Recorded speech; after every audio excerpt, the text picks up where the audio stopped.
আসসালাম। ওয়ালাইকুম আসসালাম। আসিম, ভালো আছো? এই বিএনপির অনেক পুরনো পুরনো লোকগুলো যারা জেল খাটছে কিন্তু নমিনেশন পায় নাই, তাদের কি কী বলবে? আচ্ছা আচ্ছা, মানে এই যে সাম্প্রতিক গত কয়েকদিন আগে যে বিএনপি যে নমিনেশন বন্টন করলো, এইটা তুমি বলতে চাচ্ছ যে ত্যাগী নেতা যারা, এরা কেন নমিনেশন পেল না? অ্যাকচুয়ালি ত্যাগী নেতা বলতে যাদের ভিতরে দেশপ্রেম আছে বা যারা রাজনীতির সাথে এই এত বছর বা বিরোধী দলের সাথে এত বছর লড়াই করে নিজের দলের জন্য সময় দিছে, শ্রম দিছে, এরা অ্যাকচুয়ালি অর্থের দিকে তাকায় নাই। এরা তাকাইছে দলের দিকে, এরা তাকাইছে দলের স্বার্থ, এরা দেখছে দেশের স্বার্থ।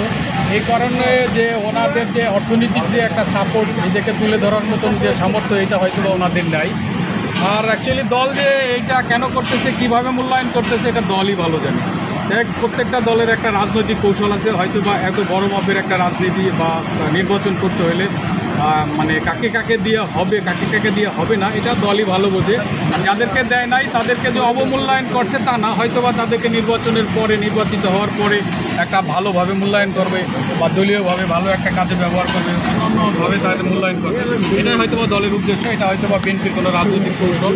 যাই হোক, সর্বোপরি যেটা করেছে দল, যেটা ভালো মনে করেছে, যে দল যেটা প্র্যাকটিস করে, যে দলের যেটা মানে চর্চা, সেটাই করতেছে। যাই হোক, তা আপাতত দৃষ্টিতে যেটা মনে হচ্ছে যে হয়তোবা আমরা সাধারণ পাবলিক যারা মনে করতেছি যে হয়তো এই লোকগুলো কষ্টে আছে বা মন খারাপ হইতে পারে, তো এদেরও মনে করো দল ত্যাগ না করা উচিত। এদের দলের জন্য ভালোভাবে মন দিয়ে কাজ করা উচিত এবং যারা নমিনেশন পাইছে তাদের পক্ষে কাজ করা উচিত।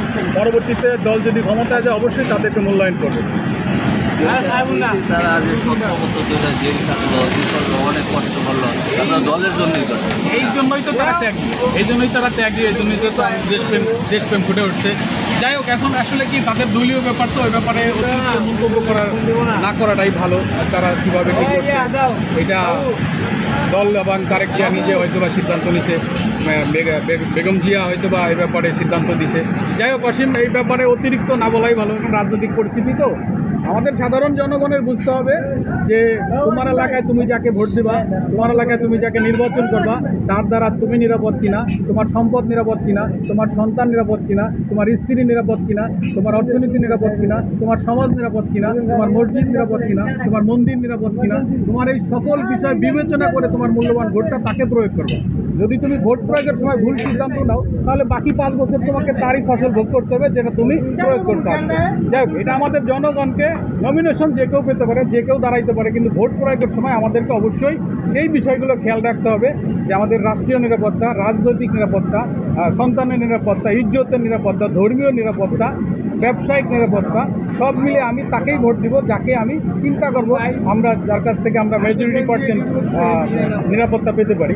এই আর আমাদের তো চাইল্ড কিনে দিতে আসবে না। আমরা চাবো রাষ্ট্রের মধ্যে জন্য আমরা সুষ্ঠু, শান্তি, শৃঙ্খলভাবে জীবনযাপন করতে পারি। ঠিক আছে, ধন্যবাদ। ওকে, থ্যাংক ইউ। বক্তব্য রাখা। ওকে, আল্লাহ হাফেজ।